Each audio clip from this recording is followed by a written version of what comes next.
how will Amendment 3 factor into lawmakers' ability to change some of this? Well, that's a great question. Amendment 3 definitely hampers the legislature's ability to enact anything proactively expanding gambling in Florida. There are a couple of limitations and loopholes that exist. One, for example, is a tribal compact with the Seminole Tribe of Florida, who has put more than $1 billion in gambling revenue into the state treasury and has done a lot of very positive things for Florida's economy. The legislature could choose to work with them and put in place a new tribal compact that would not have to be approved by Amendment 3. But other than that, the Amendment 3 pretty much closed the door on the legislature's ability to unilaterally expand gambling to try and get some of the new offerings, such as sports wagering, or to try and expand the existing offerings, like, for example, to put a casino in the Tampa Bay area. Okay. But as you talked about, there are loopholes, there are ways to get around things like this.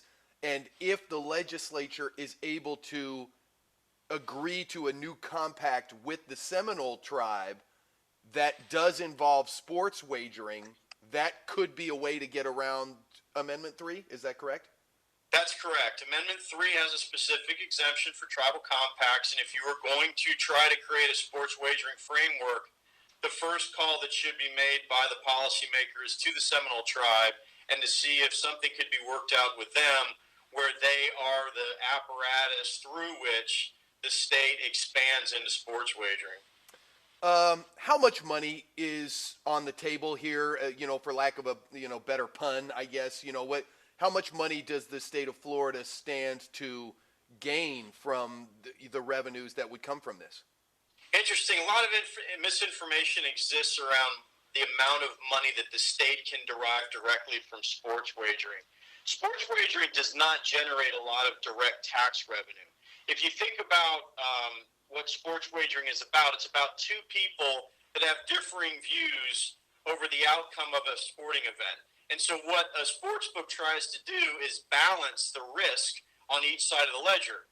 And so there's only the middle that it can be taxed, the VIG, that which is collected by the sports book, which is as little as 2 to 5% of the total wagers.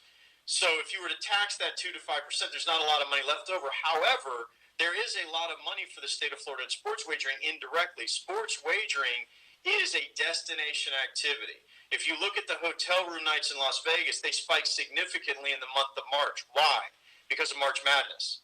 They spike significantly around the Super Bowl. Why? For obvious reasons. People are going to wager in Vegas on the Super Bowl.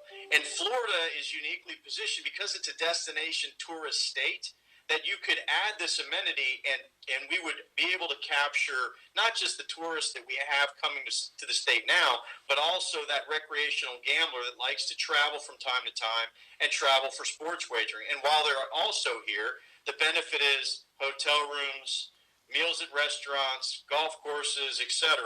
And that's what the state of Florida should really focus on if they're going to go down that road. Where do you want the activity? Where are the destinations, the large hotels, for example, that could benefit from sports wagering and sports wagering tourism?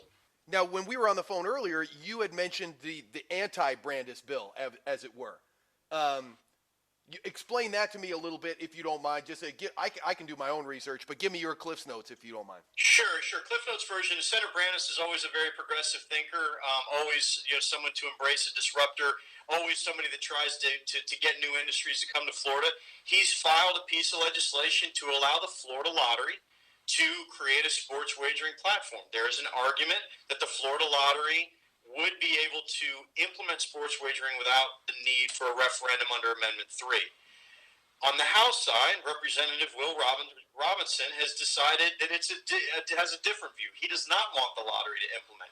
He's filed a piece of legislation that affirmatively blocks the lottery from implementing sports wagering. So you have the senator with one view and a House member with another view, and such is the sausage that we make here in Tallahassee. We'll see how it works out. You guys are always grinding that sausage out. Always grinding the sausage, that's right. Is there anything else? I mean, what comes next, or is there anything else that needs to be on my radar as I continue to do some digging on this? Well, Senator Galvano is certainly the most knowledgeable person in the process when it comes to gambling. He's one of the people that actually put together a very difficult and comprehensive gambling piece of legislation. But in reality, Governor DeSantis has all the cards in this. The statute's clear as it relates to a tribal compact. It must initiate with the governor. And on the backside of any legislation has to be signed by the governor. So while the legislature may have their opinions and they may have these informal discussions going on, and the Senate President is an extremely powerful position as it relates to this issue, absent leadership from Governor DeSantis on what he wants, I think it's going to be difficult for the legislature to find a pathway to consensus. Governor DeSantis is going to have to weigh in at some point and define some of these expansion ideas, or it's just not realistic. It's not realistic to push anything, put members on the board, and vote for things that the governor might veto or otherwise might not support. Dead-end political efforts. It hits a little close to home with what's going on in Washington these days, I think. It does, and sometimes gridlock is difficult to swallow, frustrating. But I will tell you, as it relates to expanding and contracting gambling, gridlock isn't necessarily a bad thing. It allows for good deliberation and makes sure that gambling's a noxious activity that should be contained. And so having a little bit of gridlock and requiring consensus is a good thing at the end of the day. I will say it would be a shame, though, for Florida to miss the opportunity. I believe 19 states have jumped into the sports wagering industry, but nobody is a tourist mecca like Florida. We could move the needle not just nationally but internationally if we were able to jump into this space. And it would be a shame if we weren't able to get through and really have a discussion just about that issue and what it could mean to Florida.